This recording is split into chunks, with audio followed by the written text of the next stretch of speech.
Harish academy 14వ వార్షికోత్సవం సందర్భంగా అన్ని ఆన్లైన్ కోర్సులపై భారీ discount offers. Group 2, SI, constable, GPO, JLM, JL, DL full course ఏదైనా కేవలం రూ. 799 మాత్రమే. కోర్స్ వ్యాలిడిటీ 6 నెలలు. ఈ ఆఫర్ జూలై 6 నుండి జూలై 13 వరకు మాత్రమే. సులభంగా జాబ్ సాధించే విధంగా లెజెండరీ ఫ్యాకల్టీచే రూపొందించిన standard and updated online classes. 3 లక్షల మందికి పైగా పర్చేస్ చేసిన ఆన్లైన్ క్లాసెస్. మరెందుకు ఆలస్యం? ఇప్పుడే హరీష్ అకాడమీ యాప్ను డౌన్లోడ్ చేసుకోండి. విజయం సాధించండి. Harish the best academy. Phone 8341116915.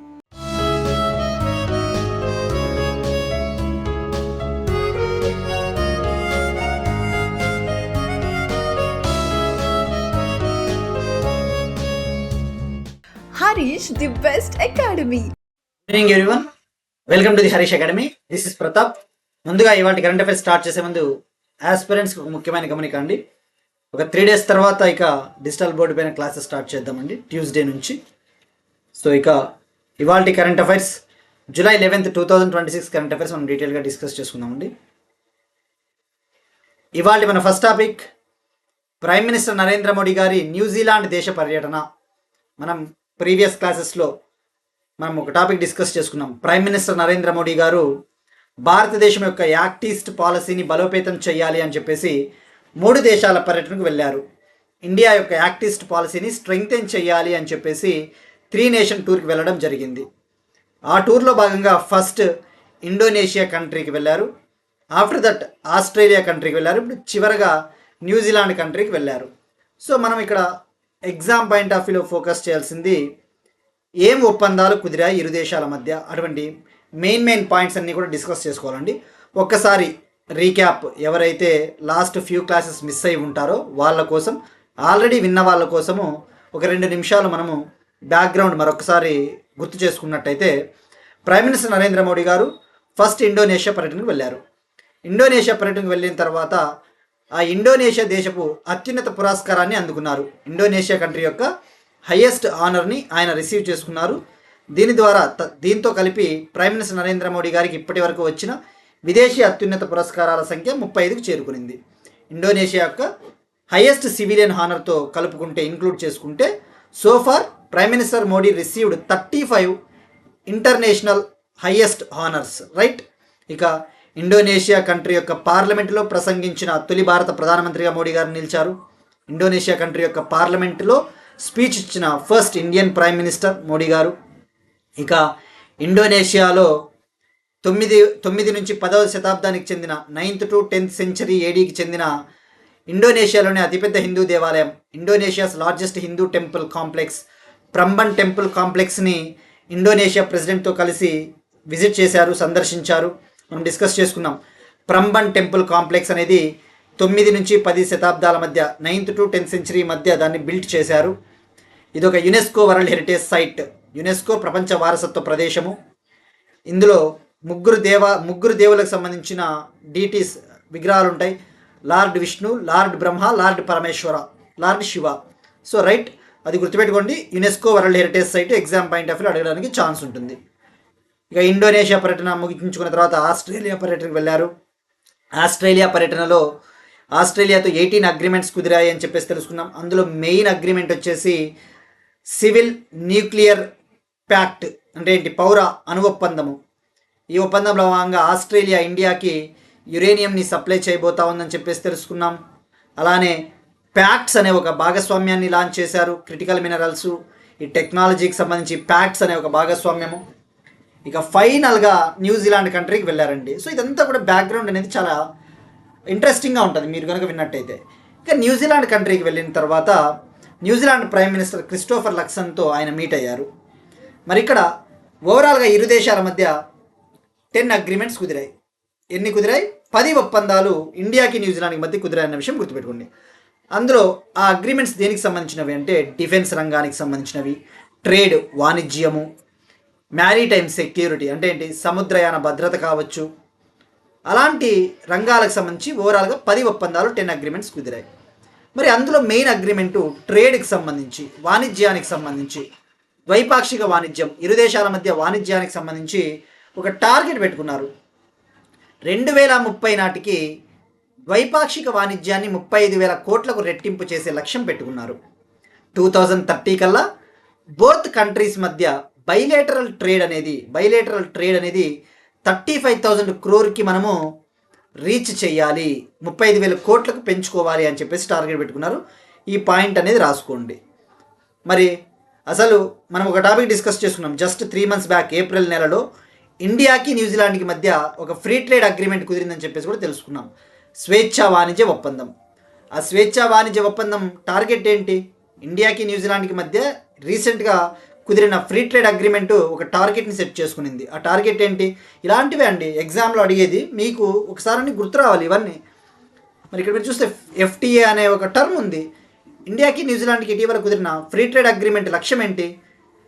5 ఏళ్లలో, అంటే ఈ అగ్రిమెంట్ కుదిరిన నాటి నుంచి 5 ఏళ్లలో ఇరు దేశాల మధ్య ద్వైపాక్షిక వాణిజ్యాన్ని రెట్టింపు చేయాలి, 5 బిలియన్ల అమెరికన్ డాలర్స్కి వాణిజ్యాన్ని పెంచాలి అని చెప్పేసి టార్గెట్ పెట్టుకున్నారు. ఈ ఫ్రీ ట్రేడ్ అగ్రిమెంట్ టార్గెట్ ఏంటి? నెక్స్ట్ 5 yearsలో, అంటే 2026లో కుదిరింది కదా, ఆ 5 yearsలో బైలేటరల్ ట్రేడ్ అనేది, అంటే లైక్ బై 2030 అని అర్థం, 2030 అని అర్థం. 5 yearsలో బైలేటరల్ ట్రేడ్ అనేది 5 billion American dollars, 5 billion US డాలర్స్కి రీచ్ చేయాలి అని లక్ష్యం పెట్టుకున్నారు. ఆ విషయం గుర్తుపెట్టుకోండి. మరి ఇప్పుడు 10 అగ్రిమెంట్లు కుదిరాయి. అలానే ఇరు దేశాలు కూడా తమ మధ్య ఉన్న సంబంధాలని వ్యూహాత్మక భాగస్వామ్య స్థాయికి పెంచుకున్నాయి. బోత్ కంట్రీస్ తమ మధ్య ఉన్న రిలేషన్స్ని స్ట్రాటజిక్ పార్ట్నర్షిప్ లెవెల్కి ఎలివేట్ చేశాయి. స్ట్రాటజిక్ పార్ట్నర్షిప్ నథింగ్ బట్ వ్యూహాత్మక భాగస్వామ్యం. అంటే ఈ పదాలు ఇంటర్నేషనల్ రిలేషన్స్లో వాడతారండి ఇటువంటివి జనరల్గా. జస్ట్ ఏం లేదు, మనం అన్ని విషయాల్లో పరస్పరం సహకరించుకుందామని అంతే అర్థం. జనరల్గా ఇలాంటివి డిస్క్రిప్టివ్ ఎగ్జామ్స్లలో బాగుంటాయి రాయడానికి, IR ఇంటర్నేషనల్ రిలేషన్స్లో. సో ఈ 10 అగ్రిమెంట్స్ అన్న విషయం గుర్తుపెట్టుకోండి. మరి అలానే ఈ యొక్క ఇరు దేశాల మధ్య సహకారాన్ని పెంపొందించడానికి 2030 రోడ్ మ్యాప్ని లాంచ్ చేశారు. 2030 రోడ్ మ్యాప్. మరి 2030 అంటే ఇంకెన్నేళ్ళు ఉంది? 2026, 27, 28, 29, 30. మరి ఈ విధంగా చెప్పాలంటే 4 year రోడ్ మ్యాప్ని లాంచ్ చేశారు. 4 ఏళ్ల రోడ్ మ్యాప్ ప్రణాళికను లాంచ్ చేశారు. ఇండో పసిఫిక్ ప్రాంతాన్ని మనము శాంతియుతంగా వాడుకోవాలని చెప్పేసి ఒక అగ్రిమెంట్ కుదుర్చుకున్నాయి, ఇండో పసిఫిక్ మ్యారిటైమ్ కోఆపరేషన్. మరి ఆ ఇండో పసిఫిక్ ప్రాంతము, అందులో మనము దాన్ని శాంతియుతంగా వాడుకోవాలి అంటే ఏ ఒప్పందం ప్రకారం అంటే UNCLOS United nations convention on the law of the sea. ఈ సముద్ర జలాలను మనము శాంతియుతంగా వాడుకోవడం కోసం ఒక చట్టం ఉంది, అదే UNCLOS 1982, united nations convention on the law of the sea 1982. Convention అంటే ఒప్పందం అని అర్థము, రైట్? అది గుర్తుపెట్టుకోండి. మరి ఇక్కడ అలానే ఇరు దేశాలు కూడా రెసిప్రోకల్ లాజిస్టిక్స్ సపోర్ట్ అగ్రిమెంట్ని కుదుర్చుకున్నాయి. Indian navy, New Zealand defence force మధ్య reciprocal logistics support agreement. Logistics అంటే మౌలిక వసతులు, అవసరమైన రక్షణ రంగానికి సంబంధించిన మౌలిక వసతుల్ని పరస్పరం ఇచ్చిపుచ్చుకుందాం అనే ఒప్పందం. అయితే ఇక్కడ ఎగ్జామ్ పాయింట్ ఆఫ్ వ్యూలో నేను మళ్ళీ ఆస్పిరెంట్స్కి చెప్తున్నానండి, స్మార్ట్ వర్క్, ఎవరైతే కరెంట్ అఫైర్స్ వీడియో వింటారో లేదంటే న్యూస్ పేపర్ చదువుతారో వాళ్ళకి మైండ్లో ఒక షార్ప్గా ఒకటి ఐడియా రావాలండి ఇమ్మీడియట్గా. లేదంటే వాళ్ళు ట్రాక్లో లేనట్టే. కరెంట్ అఫైర్సే కాదు, సబ్జెక్టే మీరు అవుట్ ఆఫ్ ద ట్రాక్ అండి. అంటే మొహమాటం లేకుండా నేను చెప్తున్నాను. కొన్ని నిజాలు చేదుగా ఉంటాయి. న్యూజిలాండ్ అంటేనే గుర్తు రావాల్సిండేది, ఎవరైతే కరెంట్ అఫైర్స్ కంటిన్యూస్గా వింటా ఉన్నారో, సబ్జెక్టు రివిజన్లు చేసుకుంటా ఉన్నారో వాళ్ళ ట్రాక్లో ఉన్నట్టండి. న్యూజిలాండ్ అంటేనే గుర్తు రావాల్సిండేది 2026 సమ్మక్క సారక్క జాతర. అదేంటి సార్ సమ్మక్క సారక్క జాతరకి న్యూజిలాండ్కి ఏమి లింక్ ఉంది అంటే, ఎవరైతే పేపర్ చూస్తూ ఉంటారో లేదంటే మన కరెంట్ అఫైర్స్ వీడియోలు వింటూ ఉన్నారో వాళ్ళకైనా కనీసం ఐడియా ఉంటుంది, లేకపోతే ఐడియా ఉండదు. 2026 తెలంగాణలో జరిగిన సమ్మక్క సారక్క జాతరలో న్యూజిలాండ్కు చెందిన ఒక తెగ ప్రజలు తెలంగాణకు వచ్చారు. ఎవరండి వాళ్ళు? మవోరీ గిరిజన తెగ ప్రజలు, MAORI మవోరీ గిరిజన తెగ ప్రజలు. న్యూజిలాండ్కు చెందిన న్యూజిలాండ్కు చెందిన మవోరీ ట్రైబల్ పీపుల్ 2026 తెలంగాణలో జరిగిన సమ్మక్క సారక్క జాతరలో వాళ్ళు పాల్గొన్నారు. మళ్ళీ మవోరీ ట్రైబ్స్ ప్రధాని నరేంద్ర మోడీకి స్వాగతం పలికారు. మవోరీ ట్రైబ్స్ ఎవరండి? వాళ్ళు ఒక డ్యాన్స్ చేస్తారు. ఆ డ్యాన్స్ పేరు కూడా చాలా ఇంపార్టెంట్, హాకా అనే ఒక ఫోక్ డ్యాన్స్. కేఏ హాకా డ్యాన్స్ చేస్తారు మవోరి గిరిజన తెగ ప్రజలు. సో ఇలా అండి, ఇవన్నీ కూడా మీరు అనుకోవచ్చు ఇదేంది సారు ఇంటర్నేషనల్ రిలేషన్స్ ఇది ఇంత డీటెయిల్గా ఇంత కొద్దిగా డెప్త్గా పోతున్నాడని మీకు అనుకోవచ్చు. కానీ మీరు చూస్తే ఇక్కడ డైమెన్షన్స్, ఎకానమీలో ఫ్రీ ట్రేడ్ అగ్రిమెంట్ కవర్ అయ్యింది, ఇంటర్నేషనల్ రిలేషన్స్ కవర్ అయ్యింది, ఇప్పుడు సొసైటీ కూడా కవర్ అవుతా ఉంది. మవోరి ట్రైబ్ న్యూజిలాండ్ వాళ్ళు ప్రదర్శించే డ్యాన్సు హాకా డ్యాన్స్. మరి ఇటువంటి తెగలే అగైన్ మళ్ళీ చెప్తున్నా, మన కరెంట్ అఫైర్స్ లాస్ట్ 1 year నుంచి, లాస్ట్ 6-7 months నుంచి అన్నా కనీసం ఎవరైతే ఫాలో అవుతూ ఉంటారో మనం ఒక ట్రైబల్ గురించి డిస్కస్ చేసుకుంటాం, ఒక గిరిజన తెగ ప్రజల గురించి డిస్కస్ చేసుకున్నాం. ముండురుకు అనే తెగ ప్రజలు, ముండురుకు MUNDURUKU ముండురుకు ట్రైబల్ పీపుల్ ఏ కంట్రీ అండి? అగైన్ మీరు ట్రాక్లో ఉన్నారో లేదో ఇది ఇమ్మీడియట్గా మీకు ఐడియా వస్తుంది. ముండురుకు అంటే బ్రెజిల్లో 2025లో COP 30వ సదస్సు జరిగింది. United nations framework convention on climate change, వాతావరణ మార్పులపైన ప్రతి సంవత్సరం జరిగే COP సదస్సు 30వ COP సదస్సు లాస్ట్ ఇయర్ బ్రెజిల్లోని బెలెం సిటీలో జరిగింది. అక్కడ ఆ సదస్సు జరుగుతూ ఉన్నప్పుడు బ్రెజిల్లో ఉన్న ఒక గిరిజన తెగ ప్రజలు, ముండురుకు అనే గిరిజన తెగ ప్రజలు ఆందోళనలు నిరసనలు చేపట్టారు, ప్రొటెస్ట్స్ చేశారు. ఎందుకు చేశారు? మా బ్రెజిల్లో మా భూములలో అంతా చెట్లను కొట్టేస్తూ ఉన్నారు, డిఫారెస్టేషన్, మైనింగ్ చేస్తూ ఉన్నారు, మా అటవీ సంపదను దోచుకుంటున్నారు అని చెప్పేసి ముండురుకు ట్రైబల్ పీపుల్ ప్రొటెస్టులు చేశారు. సో ఇవన్నీ కూడా కరెంట్ అఫైర్స్ వీడియోలు చూస్తేనే క్లారిటీ వస్తుందండి. సో అట్లీస్ట్ పేపర్ చూసినా కూడా డైలీ ఒక 1/2 hour పేపర్ నేను చూడమని చెప్పి అందుకే అండి ఇవన్నీ ఇట్లా లింకప్ చేసుకోవాలండి. సో ఇది అండి, మనకి జాగ్రఫీలో అడుగుతారు ఇట్లా ట్రైబల్ పీపుల్, వరల్డ్ జాగ్రఫీ ఉంది కదా సిలబస్లో, వరల్డ్ జాగ్రఫీలో ఇట్లా ఇస్తాడు ట్రైబు వీళ్ళు ఏ కంట్రీకి చెందిన వాళ్ళు అని చెప్పేసి. సో ఇది అండి ఇండియాకి న్యూజిలాండ్కి మధ్య కుదిరిన ఒప్పందాలు. ఇది ఫస్ట్ టాపిక్. ఇక నెక్స్ట్ టాపిక్, 17వ తారీఖున తొలి హైడ్రోజన్ రైలు ప్రారంభించిన ప్రధాని నరేంద్ర మోడీ. ప్రైమ్ మినిస్టర్ నరేంద్ర మోడీ గారు July 17న అంటే ఇంకా జస్ట్ ఒక 6 daysలో ఇండియాస్ ఫస్ట్ హైడ్రోజన్ ట్రైన్ని లాంచ్ చేయబోతా ఉన్నారు. భారతదేశపు మొదటి హైడ్రోజన్ ట్రైన్ని మోడీ గారు ప్రారంభించబోతా ఉన్నారు. అంటే హైడ్రోజన్ ట్రైన్ అంటే ఏంటి? హైడ్రోజన్ ఫ్యూయల్తో నడుస్తుంది, హైడ్రోజన్ ఇంధనంతో నడుస్తుంది. ఇది ఎటువంటి కర్బన ఉద్గారాలు విడుదల చేయదు, గ్రీన్ హౌస్ గ్యాస్ ఎమిషన్స్ని రిలీజ్ చేయదు. సో ఇది క్లీన్ ఫ్యూయల్ అని చెప్పవచ్చు, హరిత ఇంధనం అని చెప్పవచ్చు. మరి ఈ నెల 17న ప్రారంభించబోతున్నారు. ఇది ఎక్కడ నడుస్తుంది? ఈ ట్రైన్ ఏ రూట్ల మధ్య నడుస్తుందంటే హర్యానాలోని జింద్ నుంచి సోనిపత్ మధ్య, హర్యానా స్టేట్లోని జింద్ నుంచి సోనిపట్ అనే 2 ప్రాంతాల మధ్య ఈ ట్రైన్ అనేది నడుస్తుందండి. మరి ఈ ట్రైన్ని ఎవరు నిర్వహిస్తారు అంటే నార్థన్ రైల్వే. ఈ ట్రైన్ యొక్క కార్యకలాపాలను చూసుకునేది నార్థన్ రైల్వే సంస్థ యొక్క ట్రైన్ కార్యకలాపాలు యాక్టివిటీస్ని చేపడుతుంది. Management of this hydrogen train will be handled by northern railway. మరి దీని యొక్క ఆపరేటింగ్ స్పీడ్ ఎంత? గంటకు 75 kilometers వేగంతో దూసుకుని పోతుందని చెప్పవచ్చు. యాక్చువల్లీ 89 kilometers దూరాన్ని 2 గంటల్లో పూర్తి చేస్తుంది అన్నాడు. కానీ ఇక్కడ ఈ హైడ్రోజన్ ట్రైన్ యొక్క ఆపరేటింగ్ స్పీడ్ అనేది 75 km/h, గంటకు 75 kilometers వేగంతో దూసుకుపోతుంది. బట్ మనకి జస్ట్ అది అప్రాక్సిమేట్ ఉంటాయండి, ఎగ్జాక్ట్గా ఎప్పుడు కూడా గుర్తుంచుకోవాల్సిన అవసరం లేదు. అదే ఫర్ ఎగ్జాంపుల్ బుల్లెట్ ట్రైన్ అనుకోండి, bullet train high speed train అయితే గంటకు 320 kilometers వేగంతో దూసుకుపోతుంది, 320 km/h. అదే వందే భారత్ ట్రైన్స్ అయితే సెమీ హై స్పీడ్ ట్రైన్స్ అవి. ఆ సెమీ హై స్పీడ్ ట్రైన్స్ గంటకి మ్యాక్సిమం అంటే 180 kilometers వేగంతో దూసుకొని పోతాయి. అట్లా లింకప్ చేసుకుంటే సరిపోతుందండి. సో ఈ హైడ్రోజన్ ట్రైన్ అనేది ఆపరేటింగ్ స్పీడు అప్రాక్సిమేట్లీ సుమారుగా 75 kilometers గంటకి. మరి ఇది ఏ ఇంధనంతో నడుస్తుందంటే హైడ్రోజన్ ఇంధనము. 1200 kilowatt హైడ్రోజన్ ఫ్యూయల్ ప్రొపల్షన్ సిస్టమ్తో ఇది పనిచేస్తుంది. 1200 kilowatt hydrogen fuel cell propulsion system. Propulsion అంటే దూసుకుపోవడానికి కావాల్సిన ఇంధనం ఆ టైపు. 1200 kilowatt హైడ్రోజన్ ప్రొపల్షన్ సిస్టమ్తో పనిచేస్తుంది. గుర్తుపెట్టుకోండి, హర్యానా జింద్ నుంచి సోనిపట్ మధ్య. మరి ఇది ఇందులో ఎన్ని కోచ్లు ఉంటాయి, ఎన్ని బోగీలు ఉంటాయి అంటే 10 coach, 10 బోగీలు ఉంటాయండి. ఆ విషయం గుర్తుపెట్టుకోండి, 10 coach ట్రైన్ హర్యానా. ఆ రోజు ఎలాగో తెలుసుకుంటామండి, పేపర్లో ఇచ్చినట్టు కాబట్టి తెలుసుకోవాలా. నెక్స్ట్ వన్, భవనాల పైకప్పులపై సౌర విద్యుత్ వ్యవస్థలకు 8,500 కోట్ల ప్రపంచ బ్యాంకు సాయం. Pradhanmantri Suryaghar rooftop solar స్కీమ్కి వరల్డ్ బ్యాంకు $890 million ఫైనాన్స్ ఇవ్వబోతా ఉంది. Pradhanmantri Suryaghar rooftop solar పథకానికి ప్రపంచ బ్యాంకు $890 million ఆర్థిక సహాయం అందించబోతోంది. $890 మిలియన్ అంటే ఇండియన్ కరెన్సీలో చెప్పాలంటే 8,500 కోట్లు.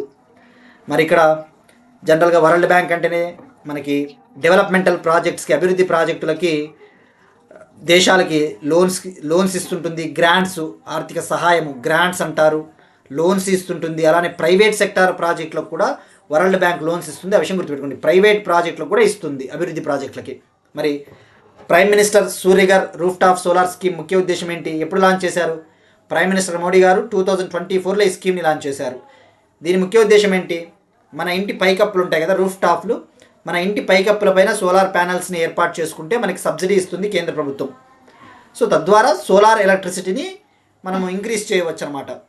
మరి ఈ PM Surya Ghar roof top solar పథకం ముఖ్య ఉద్దేశము 1 కోటి ఇండ్ల పైన రూఫ్ టాప్ సోలార్ ప్యానల్స్ని ఏర్పాటు చేయాలి. 1 crore రూరల్ హౌస్ హోల్డ్స్ పైన ఈ యొక్క రూఫ్ టాప్ సోలార్ ప్యానల్స్ని సెటప్ చేయాలి.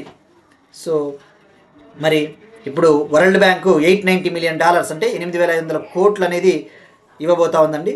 మరి సో ఇట్లా గుర్తుపెట్టుకోండి, ఎంత ఇవ్వబోతా ఉంది, ఏ ప్రాజెక్ట్కి ఇవ్వబోతా ఉంది. మరి ఆల్రెడీ మనం టార్గెట్స్ పెట్టుకున్నాం. 2070 కల్లా నికర సున్నా ఉద్గారాలని మనం సాధించాలి. అంటే ఏంటి? 2070 కల్లా గ్రీన్ హౌస్ గ్యాస్ ఎమిషన్స్ని జీరోకి తీసుకురావాలి. Net zero emissions target 2070. అలానే 2035 కల్లా మనం ఒక టార్గెట్ పెట్టుకున్నాం. 2035 కల్లా మన మొత్తం విద్యుత్ ఉత్పత్తిలో 60% వాటా శిలాజేతర ఇంధనాల నుంచి ఉత్పత్తి చెయ్యాలి అని చెప్పేసి టార్గెట్ పెట్టుకున్నాం. 2035 కల్లా మన మొత్తం విద్యుత్ ఉత్పత్తిలో 60% వాటా అనేది శిలాజేతర ఇంధనాల నుంచి మనం ఉత్పత్తి చెయ్యాలి అని చెప్పేసి టార్గెట్ పెట్టుకున్నాం. శిలాజేతర ఇంధనాలు అంటే క్లీన్ ఎనర్జీ, సోలారు, విండు అటువంటివి. శిలాజేతర నాన్ ఫాజిల్ ఫ్యూయల్స్. 2035 కల్లా మన టోటల్ ఎలక్ట్రిసిటీ ప్రొడక్షన్లో 60% షేరు నాన్ ఫాజిల్ ఫ్యూయల్స్ నుంచే ప్రొడ్యూస్ చేయాలి. అంటే సోలారు, విండు లాంటివి, రైట్. మరి మనం ఆల్రెడీ ప్రస్తుతం మన విద్యుత్ ఉత్పత్తిలో 50%కు పైగా విద్యుత్ అనేది మనము ఈ యొక్క శిలాజేతర ఇంధనాల నుంచే ఉత్పత్తి చేస్తూ ఉన్నామని చెప్పేసి కూడా తెలుసుకున్నాం. గుర్తుపెట్టుకోండి, ఆల్రెడీ మన యొక్క టోటల్ ఇన్స్టాల్డ్ ఎలక్ట్రిసిటీ కెపాసిటీలో more than 50% already non fossil fuels అంటే లైక్ సోలార్, విండ్, న్యూక్లియర్ నుంచే మనం ప్రొడ్యూస్ చేస్తూ ఉన్నాం. ఆ పాయింట్ కూడా రాసుకోండి. ఇవన్నీ కూడా ప్రతి పాయింట్ కూడా మీరు అనుకోవచ్చండి, ఇదేందో వరల్డ్ బ్యాంక్ 8,500 కోట్లు సహాయం అందిస్తుంది కదా ఈ ప్రాజెక్ట్కి, ఇదొక్క టాపిక్ గుర్తుపెట్టుకుంటే సరిపోదు. ఇక్కడ మీకు ఎన్విరాన్మెంట్ కవర్ అవుతుంది. మీరు ఇక్కడ చూస్తే 2070 అన్నాడు, 2035 కల్లా. ఇవి ఎన్విరాన్మెంట్లో క్లైమేట్ చేంజ్ టార్గెట్స్, వాతావరణ లక్ష్యాల కిందకి రేపొద్దున స్టేట్మెంట్లలో అడుగుతాడు. ఇక్కడ అదే అండి నేను చెప్పేది, మళ్ళీ ఆస్పిరెంట్స్ నేను చెప్పేది ఏంటంటే, ఇక్కడ వరల్డ్ బ్యాంక్ డైరెక్టర్ ఎవరు ఉన్నారు? Indo American Ajay Banga. అంటే ఆయన వరల్డ్ బ్యాంక్ హెడ్ వచ్చేసి అజయ్ బంగా. మనకి వరల్డ్ బ్యాంక్ గురించి తెలుసుకోవాలి, అట్ ద సేమ్ టైం ఇక్కడ ఎన్విరాన్మెంట్లో మనకి వెళ్ళిపోతుంది. నెక్స్ట్ వన్, బయోడైవర్సిటీ, జీవ వైవిధ్యానికి సంబంధించి. అరుణాచల్ ప్రదేశ్లో 158 ఏళ్ల తర్వాత కనిపించిన అరుదైన మొక్క. తూర్పు హిమాలయాల్లో 158 ఏళ్ల తర్వాత ఒక అరుదైన పూల మొక్కను శాస్త్రవేత్తలు కనుగొన్నారండి. Rare Himalayan flower rediscovered in Arunachal Pradesh after 158 years. Arunachal Pradesh ఎక్కడ ఉంటుందండి? తూర్పు హిమాలయాలు, ఈస్టర్న్ హిమాలయాస్. ఈ ఈస్టర్న్ హిమాలయాస్లో 158 ఇయర్స్ తర్వాత ఒక అరుదైన హిమాలయ పూల మొక్కని కనుగొన్నారు శాస్త్రవేత్తలు. ఎవరు కనుగొన్నారు? పూల మొక్కలు అంటే మొక్కలు కనుగొనేది ఎవరు కనుగొంటారు? బొటానికల్ సర్వే ఆఫ్ ఇండియా, కోల్కతాలోని బొటానికల్ సర్వే ఆఫ్ ఇండియా శాస్త్రవేత్తలు కనుగొన్నారు. మరి ఎక్కడ కనుగొన్నారంటే అరుణాచల్ ప్రదేశ్లోని తవాంగ్ వ్యాలీ. మరి దాని పేరు ఏంటి అంటే సయనంతస్ హుకెరీ అనే పూల మొక్క, సయనంతస్ హుకెరీ. మరి చివరిసారిగా ఎప్పుడు కనుగొన్నారంటే 1867లో సిక్కింలో సర్ జోసెఫ్ డాల్టన్ హూకర్ అనే శాస్త్రవేత్త ఈ పూల మొక్కను కనుగొన్నారు. చివరిసారిగా 1867లో సర్ జోసెఫ్ డాల్టన్ హూకర్ అనే సైంటిస్ట్ సిక్కింలో కనుగొన్నారు. ఇప్పుడు మళ్ళీ 158 ఇయర్స్ తర్వాత ఈ పూల మొక్కని కనుగొన్నారు. ఇది సుమారుగా 3,600 మీటర్ల ఎత్తులో ఉంటుంది తూర్పు హిమాలయాల్లో. మరి దీన్ని అంతరించిపోయే జాబితాలో చేర్చాలి అని చెప్పేసి శాస్త్రవేత్తలు రికమెండ్ చేశారు. ఎండేంజర్డ్ కేటగిరీలో, IUCN ప్రకారము ఎండేంజర్డ్ కేటగిరీలో చేర్చాలి అని చెప్పేసి రికమెండ్ చేయడం జరిగింది. సో అంటే ఇక్కడ మీరు చూస్తే ఆయన పేరే పెట్టడం జరిగింది, సర్ జోసెఫ్ డాల్టన్ హూకర్. ఆయన పేరునే, ఆయన నేమ్నే ఈ పూల మొక్కకు పెట్టడం జరిగింది. మరి ఈ పూల మొక్క ఎలా ఉంటుందంటే మీరు చూస్తే ఇక్కడ స్మాల్గా బ్లూ కలర్ ఫ్లవర్స్, నీలం రంగులో ఉండే పుష్పాలు అన్న విషయం గుర్తుపెట్టుకోండి. నెక్స్ట్ వన్ ఇండెక్స్లు అండి, ముఖ్యమైన సూచికలు. Global liveability index 2026, global liveability index 2026, ప్రపంచ జీవన యోగ్యత సూచి 2026, ప్రపంచ జీవన యోగ్యత సూచి 2026 అంటే ఏంటి? వరల్డ్లో ఏ సిటీ బతకడానికి అనుకూలంగా ఉంది, ఏ నగరము మనం బతకడానికి సేఫ్గా సురక్షితంగా అన్ని వసతులు ఉన్నాయని చెప్పేసి తెలుసుకోవడం కోసం గ్లోబల్ లివబిలిటీ ఇండెక్స్ అని చెప్పేసి ఎవ్రీ ఇయర్ ఇండెక్స్ని రిలీజ్ చేయడం జరుగుతుందండి. ఫస్ట్ మనం తెలుసుకోవాల్సింది ఇండెక్స్ని ఎవరు రిలీజ్ చేస్తారు అంటే లండన్కు చెందిన ఎకనామిస్ట్ ఇంటెలిజెన్స్ యూనిట్ అనే ఒక సంస్థ, లండన్కు చెందిన ఎకనామిస్ట్ ఇంటెలిజెన్స్ యూనిట్ అనే ఒక సంస్థ ఎవ్రీ ఇయర్ రిలీజ్ చేస్తుందండి. ప్రతి సంవత్సరం 173 సిటీల్ని కన్సిడర్ చేసింది, 173 నగరాలని పరిగణలోకి తీసుకోవడం జరిగింది. 30 ప్రామాణికాలు అంటే 30 ఇండికేటర్స్. ఇండికేటర్స్ అంటే ఏంటండి? అంటే ఆ నగరంలో డ్రింకింగ్ వాటర్ ఎట్లా ఉంది, ఆ నగరంలో క్లీన్లీనెస్ శుభ్రత ఉందా లేదా, ఆ నగరంలో స్త్రీలకు పరిస్థితులు ఎలా ఉన్నాయి, అట్లా అవి ప్రామాణికాలు అంటారు ఇండికేటర్స్. 30 ఇండికేటర్స్, 173 సిటీస్ని కన్సిడర్ చేశారు ఎకనామిస్ట్ ఇంటెలిజెన్స్ యూనిట్. మరి స్కోర్ వచ్చేసి 1 నుంచి 100 స్కోరు. సిటీలకి 1 నుంచి 100 మధ్యలో స్కోర్ ఇవ్వడం జరుగుతుంది. 5 పారామీటర్లు, 30 ఇండికేటర్లు, 5 పారామీటర్లు. పారామీటర్లు అంటే ఒకటి ఆ సిటీలో స్టెబిలిటీ ఎట్లా ఉంది, ఆ సిటీలో లైక్ స్థిరత్వం ఎలా ఉంది, ఆ స్థిరత్వానికి 25% వెయిటేజీ, హెల్త్ కేర్ ఆరోగ్య రంగానికి 20% వెయిటేజ్, కల్చర్ అండ్ ఎన్విరాన్మెంట్ పర్యావరణానికి 25% వెయిటేజ్, ఎడ్యుకేషన్ విద్యకు 10% వెయిటేజ్, ఇన్ఫ్రాస్ట్రక్చర్ 20%, మౌలిక వసతులకి 20% వెయిటేజ్. మరి టాప్ 3లో ఏమున్నాయో తెలుసుకుందామండి ఈ సంవత్సరం 2026. ఫస్ట్ ప్లేస్లో కోపెన్హాగన్, డెన్మార్క్ కంట్రీలోని కోపెన్హాగన్. అంటే ఆ సిటీ ఇంకా ఎక్సలెంట్ సిటీ బతకడానికి, కానీ మనం పోలేం కదండి, డబ్బులు బాగా సంపాదించుకుంటే వరల్డ్ టూర్ రేస్ రావచ్చు ఇట్లాంటివన్నీ. సో ఫస్ట్ ప్లేస్లో కోపెన్హాగన్ డెన్మార్క్, సెకండ్ ప్లేస్లో Vienna Austria country, third Melbourne Australia, again fourth Sydney Australia, fifth Zurich Germany. So top 3 గుర్తుపెట్టుకోండి, ఎనఫ్. మరి ఇండియా నుంచి ఏమన్నా ఉన్నాయంటే ఇండియా నుంచి న్యూఢిల్లీ అత్యుత్తమ స్థానంలో ఉంది. ఇండియా నుంచి న్యూఢిల్లీ 120 ప్లేస్, ముంబై 121వ స్థానం, Chennai 123rd, Bengaluru 127 place. So ఇది అండి global liveability index. Next one IITs news. వార్తల్లో ఐఐటీలు. ఐఐటి గువాహతి శాస్త్రవేత్తలు ఒక ఘనతను సాధించారండి. ఐఐటి గువాహతి శాస్త్రవేత్తలు బ్లూ గ్రీన్ ఆల్గేని ఉపయోగించి, బ్లూ గ్రీన్ ఆల్గే అనే ఒక సైనో బ్యాక్టీరియాని ఉపయోగించి వాటర్లో ఉన్న లెడ్, వాటర్లో నీటిలో ఉన్న సీసాన్ని తొలగించే టెక్నిక్ని కనుగొన్నారు. మనం చూస్తూ ఉంటాం వాటర్ అనేది పొల్యూట్ అవుతుంది, వాటర్లో రకరకాల మినరల్స్ మెటల్స్ కలుస్తూ ఉంటాయి, లెడ్, ఆర్సనిక్ ఇటువంటివి పొల్యూటెంట్స్. మరి ఆ వాటర్లో ఉన్న లెడ్ ఏదైతే ఉంటుందో, పొల్యూటెడ్ వాటర్లో ఉన్న లెడ్ అంటే లెడ్ అంటే సీసం కదా, ఆ లెడ్ అనే మెటల్ కనుక ఏదైనా ఉందనుకోండి వాటర్లో, కంటామినేటెడ్ వాటర్లో, ఆ లెడ్ని తొలగించడానికి బ్లూ గ్రీన్ ఆల్గేని ఉపయోగించారు. బ్లూ గ్రీన్ ఆల్గే ఒక నాచు పదార్థాన్ని, అది ఒక సైనో బ్యాక్టీరియా. ఆ బ్లూ గ్రీన్ ఆల్గే అనే ఒక సైనో బ్యాక్టీరియాని ఉపయోగించి ఆ పొల్యూటెడ్ వాటర్ నుంచి సీసాన్ని తొలగించే టెక్నిక్ని కనుగొన్నారు ఐఐటి గువాహతి శాస్త్రవేత్తలు. ఇటువంటి టెక్నిక్స్ని ఏమంటారండి? Bio remediation. మీరు ఎన్విరాన్మెంట్లో చదువుతారండి ఇవన్నీ. Bio remediation. బయో రెమిడియేషన్ అంటే ఏంటండి?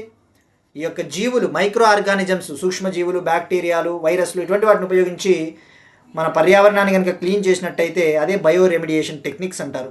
ఇవన్నీ మీరు ఎన్విరాన్మెంట్లో చదువుతారు ఇవన్నీ. నెక్స్ట్ వన్ టైఫూన్ బావి. టైఫూన్ బవి ఇది ఒక ట్రోపికల్ సైక్లోన్ అండి. మనం చూస్తూ ఉంటాం సైక్లోన్లు, ఫ్లడ్స్, తుఫానులు. ఇప్పుడు జపాను అండ్ తైవాన్ దేశంలో టైఫూన్ బావి అనే ఒక ట్రోపికల్ సైక్లోన్ ఎక్కువగా వ్యాప్తి చెందుతూ ఉందండి. ట్రోపికల్ సైక్లోన్ అంటే ఏంటి? ఇప్పుడు మనకి ఇండియన్ ఓషియన్ ప్రాంతంలో, హిందూ మహాసముద్ర ప్రాంతంలో ఈ యొక్క ట్రోపికల్ సైక్లోన్లు అంటారు. ఈ యొక్క వర్షపాతాలు అధికంగా వస్తాయి కదా, ట్రోపికల్ సైక్లోన్స్. అదే ఈ యొక్క China, Japan, East China Sea అటువంటి వాటి చోట టైఫూన్లు అని పిలుస్తారు. అదే America, Mexico, North Atlantic Ocean, North Atlantic ప్రాంతము, కరీబియన్ దీవులలో హరికేన్లు అంటారు, హరికేన్స్. అదే ఆస్ట్రేలియాలో అయితే విల్లీలు అంటారు, విల్లీలు. ఇప్పుడు జపాన్లోని సకిషిమా ఐలాండ్స్ మరియు తైవాన్ దేశంలో ఈ టైఫూన్ బావి అనేది చాలా డేంజర్గా ఉందండి. సో సింపుల్గా గుర్తుంటే టైఫూన్ బావి ఎక్కడ అంటే ఈస్ట్ చైనా సీ ప్రాంతం, తూర్పు చైనా సీ ప్రాంతం, జపాను, తైవాన్ దేశంలో ఎక్కువగా అది డేంజర్గా ఉంది. సో మరి ఈ టైఫూన్ బావి అనేది ఒక ట్రోపికల్ సైక్లోన్ అన్న విషయం గుర్తుపెట్టుకోండి. మరి ఎవరిచ్చారు పేరు అంటే వియత్నాం కంట్రీ ఈ నేమ్ని ఆ ఇంటర్నేషనల్ ట్రోపికల్ సైక్లోన్ రోస్టర్ ఆధారంగా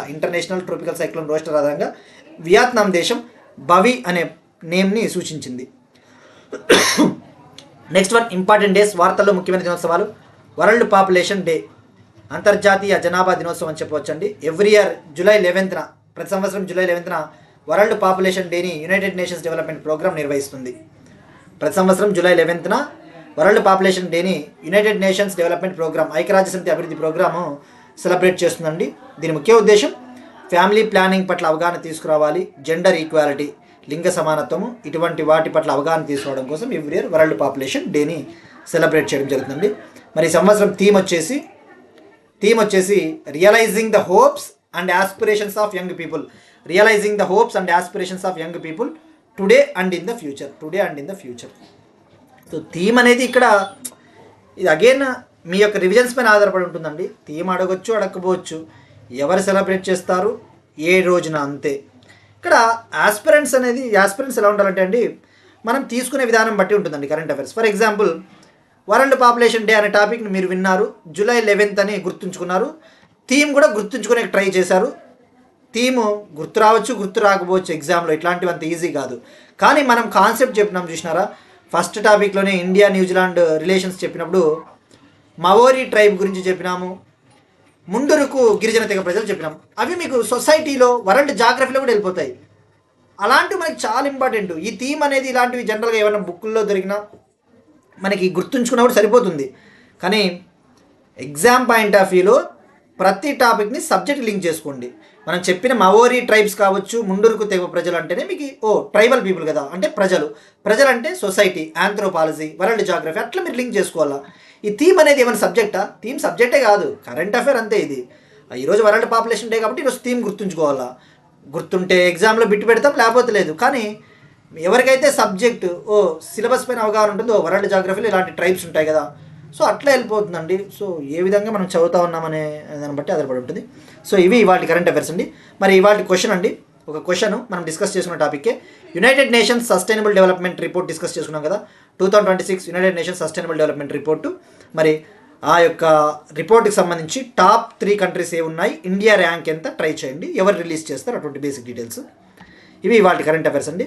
మనం ఒకసారి క్విక్గా రీక్యాప్ చూద్దాం. ఇండియా న్యూజిలాండ్ 2030 నాటికి ద్వైపాక్షిక వాణిజ్యాన్ని 35,000 కోట్లకు రెట్టింపు చేసే లక్ష్యం, 10 MOUలు కుదిరాయి ఇరు దేశాల మధ్య. మవోరీ ట్రైబ్స్ న్యూజిలాండ్ అనే విషయం గుర్తుపెట్టుకోండి. July 17న తొలి హైడ్రోజన్ రైలు ప్రారంభించిన ప్రధాని మోడీ, హర్యానాలోని జింద్ నుంచి సోనీపత్ మధ్య. ప్రధానమంత్రి సూర్యఘర్ రూఫ్టాప్ సోలార్ పథకానికి వరల్డ్ బ్యాంక్ $890 మిలియన్ ఆర్థిక సాయం. 158 ఏళ్ల తర్వాత అరుణాచల్ ప్రదేశ్లో కనిపించిన అరుదైన పూల మొక్క సైనంతస్ Hukkeri. Global liveability index 2026 top ప్లేస్లో కోపెన్హాగన్, డెన్మార్క్. ఈ రిపోర్ట్ని లండన్కు చెందిన ఎకనామిస్ట్ ఇంటెలిజెన్స్ యూనిట్ అనే సంస్థ విడుదల చేస్తుంది every year. Blue green algae అనే సైనో బ్యాక్టీరియాను ఉపయోగించి నీటిలో ఉన్న లెడ్ని, సీసాని తొలగించే టెక్నిక్ని అభివృద్ధి చేసిన IIT గువాహతి శాస్త్రవేత్తలు. జపాన్, తైవాన్లో వేగంగా వ్యాప్తి చెందుతా ఉన్న టైఫూన్ బావి cyclone. World population day July 11th, 2026.